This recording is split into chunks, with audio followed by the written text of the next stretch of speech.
Have you ever asked God for something? Have you ever made a prayer requesting something in spirit?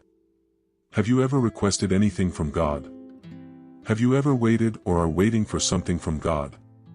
Look at what Job chapter 41, verse 11 says, "Who has first given to me, that I should repay him?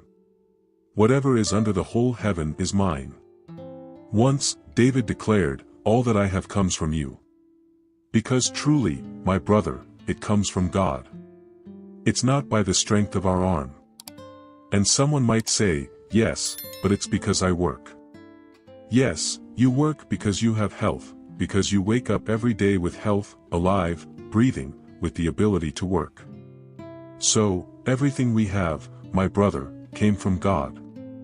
And God is asking Job, who has first given to me, that I might repay him?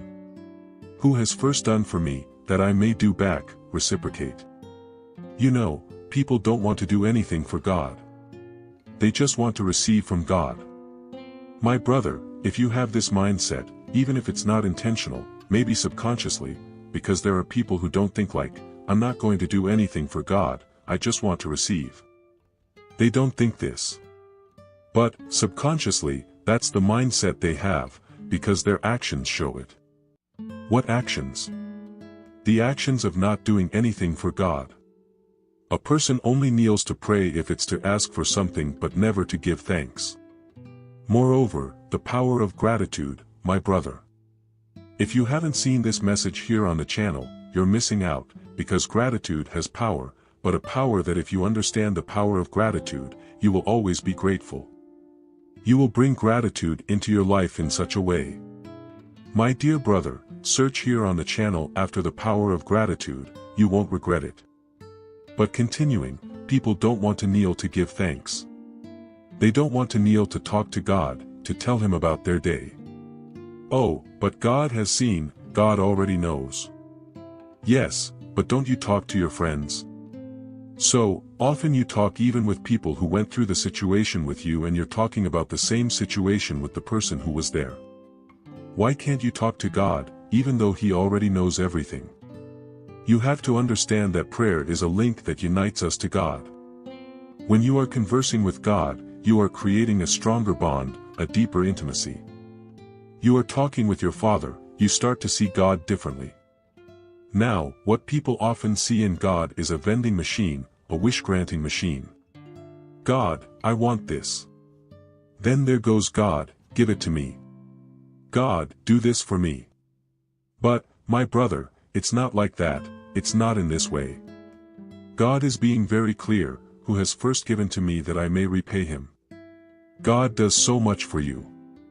Have you ever stopped to think that today you woke up, that you are breathing, that you can move your whole body, that you have sight, hearing, smell, that you can feel things, that you are not in pain, that you are alive?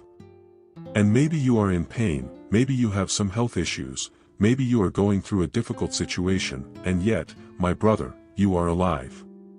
God gave you the opportunity to wake up today and do what you haven't done yet, to make a difference, to seek, to fight.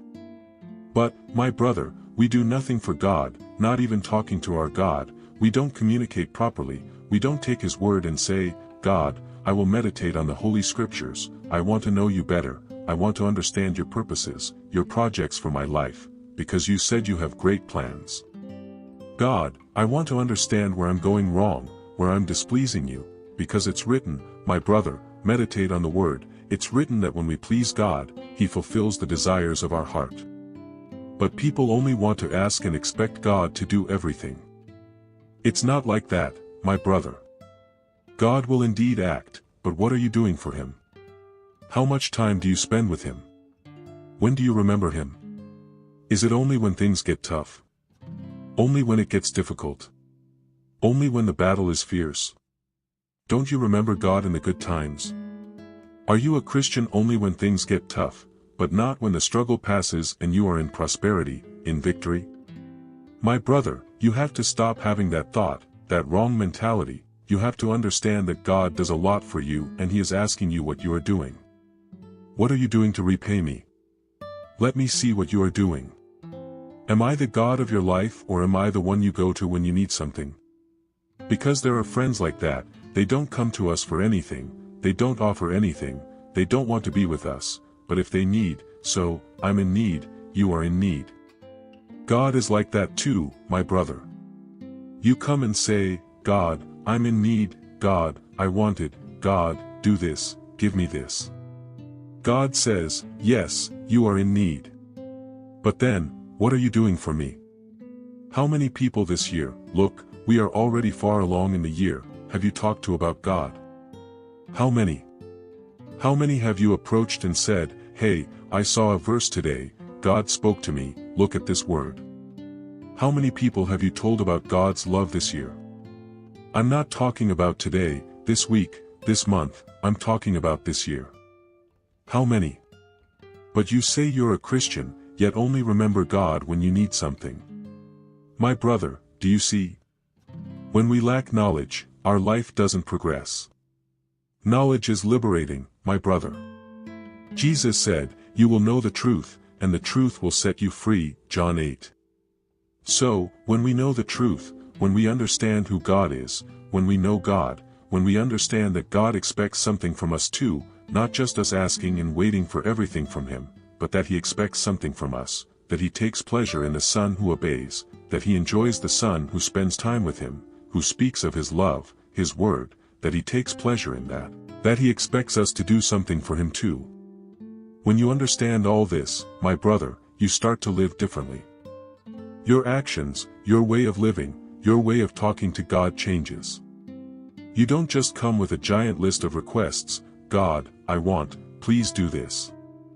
No, you change, you are different, you have more fear of God, you have more respect, and all this directly influences your life.